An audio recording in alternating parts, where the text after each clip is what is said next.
Update sa kababayan nating umiiyak habang nagbabahagi ng nangyari sa kanyang BDO passbook account na nilimas daw ang kanyang 345,000 na college fund sana ng kanyang anak. Hindi ko alam kung paano kung umpisahan. BDO. Ito ang account ng anak ko na hack. Ubus lahat ng laman pang college niya. Hindi ko alam kung paano umpisahan. Sabi ng video, successful daw yung nakonek yung account ko sa online. Samantalang itong passbook na to, passbook lang to, walang online bank, walang card. Masakit, ubos lahat.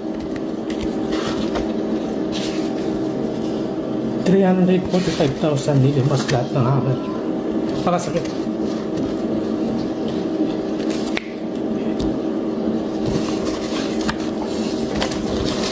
Tangay. 345,000 ubos.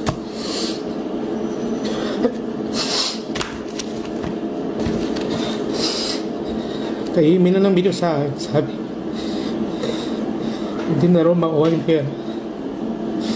Successful daw yung nakonik sa online bank, ngiti yung card na to.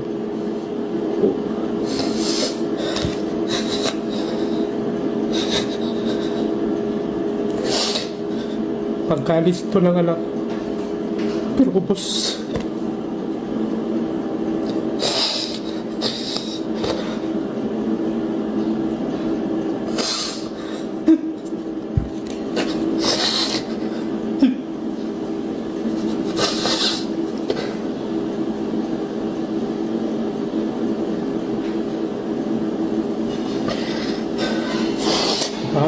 Pakasakit. Yung wala kang makuha, wala kang mabalik na pera. Ilang taon mong inipon.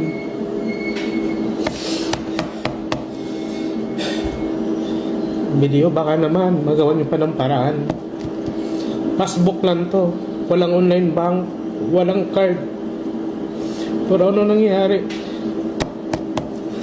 Baka naman may makatulong, tropa.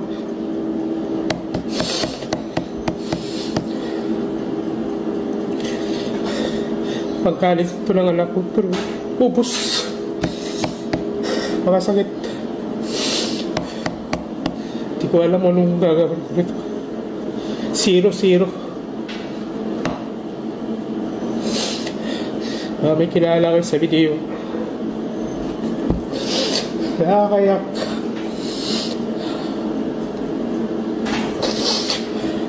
Guys, patulong naman. Please. Sino pong may alam? Nakakayak talaga. Pangkalis na to sa kanya yung year na to, pero walang nangyari. Ubus.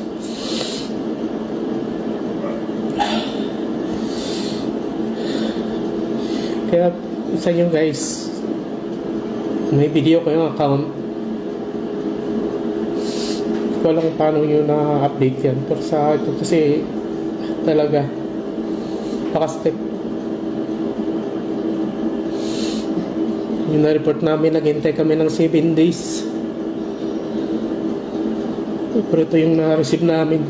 Wala kaming makuha. Walang mabalik na pera. Ubus.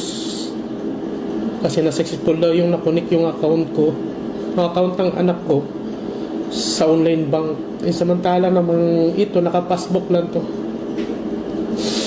Baka sakit. At may post na nga siya na nagsusorry dahil need na daw i-delete ang video.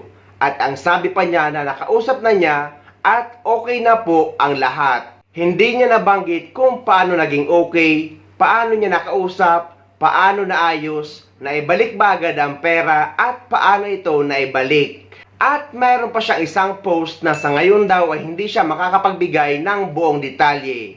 At nakipag-ugnay na daw siya sa bangko. At pahabol pa niya na kailangan niyang unahin ang pamilya. Kaya dahil dyan ay nabasya at maraming nagalit sa kanya. at yung iba naman ay nabitin. Dahil ang sabi ng iba, pagkatapos mong gulantangin ang mga tao, tapos ngayon uunahin mo ang pamilya?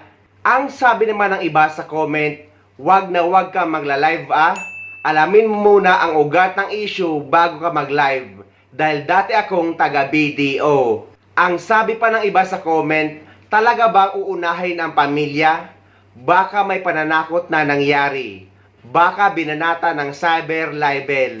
Ang iba naman ang sabi ay dapat in-explain nyo or sana in-explain niya kung paano ito na-solve. Dahil biniting niya ang mga nakisimpatya. We deserve an explanation. Baka content lang ito. Kahit nga ako ay nabitin sa mga impormasyon. Dahil dapat binahagi niya kung paano ito na-solve. Dahil para din ito sa reputasyon ng BDO. Dahil kung sila ang may sala, na-solve naman nila ang problema mo. Ngayon, bibitinin mo ang mga tao na nakisimpatya sa iyo. O baka tama yung nabasa kong isang comment na dahil sa kalokohan mo, ay dinamay mo pa ang bangko.